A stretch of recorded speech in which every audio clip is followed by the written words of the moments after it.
Science fiction کی دنیا تک محدود رہنے والے ایک دلچسپ تجویز اب جاپانی خلائی انجینئرز کی عملی کوششوں کا حصہ بن چکی ہے۔ وہ شمسی ہوا کو استعمال کر کے ایسی خلائی کشتی بنانا چاہتے ہیں جن میں بہت بڑے بادبان لگے ہوں، جیسے سمندری بادبانی کشتیاں ہوا سے چلتی ہیں۔ ویسے ہی شمسی ہوا کی مدد سے یہ خلائی بادبانی کشتیاں دور دراز دنیاؤں تک پہنچنے کا نہایت سستا ذریعہ ہو سکتی ہیں۔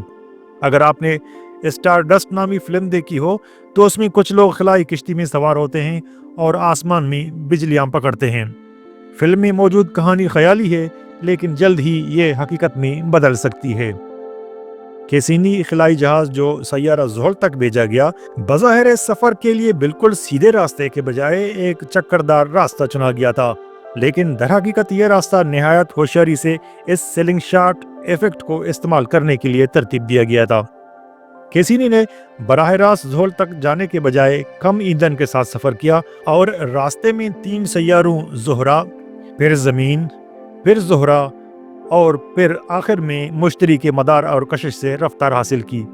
ہر بار وہ ان سیاروں کے گرد کومیٹ کی طرح چکر کاٹتا اور ان کے کششی فیلڈ کو تام کر سورج کے گرد ان کی حرکت سے اپنی رفتار بڑھاتا۔ یہ 4 سلنگ شاٹ اس کو زحل اور اس کے 62 چاندوں کے نظام تک لے گئے، جہاں سے وہ شاندار تصویریں بھیجتا رہا۔ اس دنیا میں 2 قسم کی گردشیں جو ہر وقت جاری ہیں انسانی زندگی میں بہت زیادہ اہمیت رکھتی ہیں۔ ان میں سے ایک قسم کی گردش تیز رفتار ہے اور دوسری نسبتاً سست۔ تیز رفتار گردش دن اور رات کا بلا ناغہ آمد و رفت ہے، جو ہر 24 گھنٹے میں ایک بار مکمل ہوتی ہے، جبکہ سست رفتار گردش گرمیوں اور سردیوں کی سالانہ تبدیلی ہے، جو تقریباً 365 دنوں میں ایک بار مکمل ہوتی ہے۔ چونکہ یہ گردش ازل سے موجود ہے، تو یہ کوئی تعجب کی بات نہیں کہ ان دونوں گردشوں نے مختلف اقوام میں طرح طرح کے اساطیری یعنی میتھیکل قصے جنم دیے ہیں۔ دن اور رات کے بدلتے مناظر خصوصاً اساطیر سے بھرپور ہیں، کیونکہ سورج کے مشرق سے مغرب کی جانب بلا ناغہ سفر قدیم لوگوں کے لیے ایک پراسرار اور پرتاثر مظہر تھا۔ بعض اقوام نے تو سورج کو سونے کا رتھ تصور کیا جسے کوئی دیوتا آسمان میں دوڑاتا ہے۔ آسٹریلیا کے قدیم ترین اصل باشندے کم از کم 40,000 سال تک دنیا سے کٹے رہے، اس لیے ان کے پاس دنیا کی قدیم ترین اساطیر میں سے کچھ محفوظ ہیں، جن کا تعلق ایک پر اسرار عہد سے ہے جسے وہ ڈریم ٹائم کا نام دیتے ہیں۔ ان کے مطابق اسی زمانے میں دنیا وجود میں آئی۔ ان لوگوں کے مختلف اقوام کے ہاں ڈریم ٹائم سے متعلق مختلف روایات موجود ہیں۔ ایک روایت جنوبی آسٹریلیا کے فلنڈرز رینج کے ایک قبیلے سے منسوب ہے، جو کچھ یوں ہے: ڈریم ٹائم کے دوران 2 چھپکلیاں آپس میں دوست تھیں۔ ایک گوائنا کہلاتی تھی، جو ایک بڑی جسامت والی چھپکلی ہے، اور دوسری گیکو، ایک ننھی سی پیاری چھپکلی۔ ان دونوں دوستوں کو معلوم ہوا کہ ان کے کچھ دوست سورج دیوتا اور اس کے زرد جنگلی کتوں کے غول کے ہاتھوں ہلاک کر دیے گئے ہیں۔ یہ سن کر گوائنا طیش میں آ گئی اور اس نے اپنی بوم رنگ سورج دیوتا کی طرف پھینک دیا، جس سے سورج آسمان سے زمین پر گر گیا اور مغرب کی جانب غائب ہوا، اور ساری دنیا اندھیرے میں ڈوب گئی۔ گھبراہٹ میں دونوں چھپکلیاں روشنی واپس لانے کی کوشش میں لگ گئیں۔ گوائنا نے ایک اور بومرنگ مغرب کی جانب پھینکی، جہاں سورج غروب ہوا تھا۔ چونکہ بومرنگ ایک عجیب افسانوی ہتھیار ہے جو واپس پھینکنے والے کے پاس لوٹ آتا ہے، تو چھپکلیوں نے امید کی کہ شاید یہ سورج کو بھی اپنے ساتھ واپس لے آئے، مگر ایسا نہ ہوا۔ انہوں نے ہر سمت بومرنگ پھینکنے کی کوشش کی، لیکن ناکامی رہی۔ آخر کار گوائنا کے پاس صرف ایک بومرنگ بچا۔ اس نے نا امید ہو کر مشرق کی طرف یعنی اس کے مخالف سمت میں پھینکا جہاں سورج غائب ہوا تھا۔ اس بار جب بومرنگ واپس آیا تو سورج اس کے ساتھ تھا۔ تب سے سورج کا معمول یہی ہے کہ وہ مغرب میں غروب ہوتا ہے اور مشرق سے طلوع ہوتا ہے۔ اسی طرح سال کے طویل چکروں یعنی موسموں کی تبدیلیوں پر بھی دنیا بھر میں اساطیری کہانیاں ملتی ہیں، لیکن حقیقت جاننے کے لیے ہمیں ان افسانوں سے ہٹ کر سائنس کی طرف رجوع کرنا پڑتا ہے۔ ان گردشوں کے سبب سے نہ صرف ہماری بلکہ تقریباً ہر جاندار کی زندگی اس زمین پر ممکن ہے۔ مگر کیا ہم ان گردشوں کو واقعی سمجھتے ہیں؟ اکثر لوگ نہیں سمجھتے۔ کچھ تو یہ تک نہیں جانتے کہ زمین کو سورج کے گرد ایک چکر مکمل کرنے میں 1 سال لگتا ہے۔ در حقیقت یہی سال کی تعریف ہے۔ ایک جائزے کے مطابق برطانیہ میں 19% لوگ سمجھتے ہیں کہ زمین کو سورج کا چکر مکمل کرنے میں 1 مہینہ لگتا ہے، اور یورپ کے دوسرے ممالک میں بھی یہی تناسب پایا گیا ہے۔ جو لوگ یہ تو سمجھتے ہیں کہ زمین سورج کے گرد گردش کرتی ہے، ان میں بھی اکثر کے خیال میں گرمیاں اس وقت ہوتی ہیں جب سورج زمین کے قریب آ جاتا ہے، اور سردیاں اس لیے کہ اس وقت سورج زمین سے دور ہو جاتا ہے۔ کیا آپ بھی یہی سمجھتے ہیں؟ جو کہ بالکل غلط ہے۔ آسٹریلیا میں لوگ دسمبر میں کرسمس کے موقع پر ساحل پر شدید گرمی میں تیراکی کے لباس پہن کر نہا رہے ہوتے ہیں، کیونکہ جنوبی نصف کرے میں دسمبر دراصل گرمیوں کے وسط کا مہینہ ہے اور جون سردیوں کا۔ اس سے یہ واضح ہو جاتا ہے کہ موسم سورج سے زمین کے فاصلے کی تبدیلی سے نہیں آتے، اس کے پیچھے کوئی اور وجہ ہونی چاہیے۔ اور جب تک ہم یہ نہ سمجھیں کہ خلا میں موجود اجسام جیسے سیارے اور ستارے ایک دوسرے کے گرد مدار میں کیوں گردش کرتے ہیں، ہمیں اس وجہ کو کہ جس کے سبب موسم بدلتے ہیں سمجھنے سے قاصر رہیں گے۔ اس لیے پہلے اسی موضوع کو سمجھتے ہیں۔ جب کوئی چیز انتہائی باقاعدگی سے وقوع پذیر ہوتی ہے، اس انداز میں کہ گویا کوئی مشین ہے جس میں کوئی خرابی ممکن نہیں اور اس کے پرزے مسلسل ایک ہی قسم کی حرکت میں ہیں، تو سائنسدان فوراً شک کرتے ہیں کہ یا تو کوئی شے پینڈولم کی مانند جھول رہی ہے یا کوئی چیز گھوم رہی ہے۔ ہماری زندگیوں میں دن اور رات کا اتار چڑھاؤ اور سال میں موسموں کی تبدیلی دراصل اسی گھومنے کے عمل کا نتیجہ ہے۔ جیسا کہ ہم نے پہلے کہا تھا، ہماری زمین 2 مختلف نوعیت کی حرکت کر رہی ہے۔ دن رات کا چکر زمین کے اپنے محور پر گھومنے سے پیدا ہوتا ہے، اور موسموں کی تبدیلی زمین کے سورج کے گرد 1 سالہ مدار میں گردش سے۔ ہم دیکھتے ہیں کہ سورج صبح کے وقت مشرق سے نکلتا ہے اور شام کو مغرب کی طرف ڈوب جاتا ہے، لیکن سورج کا مشرق سے مغرب کی طرف چلنا محض ایک سراب ہے، جس کو ہم نسبتی حرکت کا دھوکہ کہہ سکتے ہیں۔ آپ نے اس دھوکے کو خود بھی کئی بار محسوس کیا ہوگا۔ فرض کریں آپ ایک ٹرین میں یا بس میں بیٹھے ہیں جو کہ اسٹیشن پر کھڑی ہے، اور ساتھ والی پٹری پر بھی ایک ٹرین کھڑی ہے۔ اچانک آپ کو لگتا ہے کہ آپ کی ٹرین یا بس چل پڑی ہے، لیکن دراصل وہ دوسری ٹرین ہے یا بس ہے جو حرکت میں آئی ہے۔ یہ دھوکہ بعض اوقات الٹا بھی ہوتا ہے۔ آپ کو لگتا ہے کہ دوسری ٹرین چل گئی ہے، لیکن دراصل آپ کی ٹرین چل رہی ہوتی ہے۔ اس کے علاوہ جب 2 ٹرینیں بہت ہموار انداز میں چلتی ہیں تو یہ فرق محسوس کرنا مشکل ہو جاتا ہے کہ اصل میں حرکت کون کر رہا ہے۔ یہی صورتحال سورج اور زمین کے تعلق کا ہے۔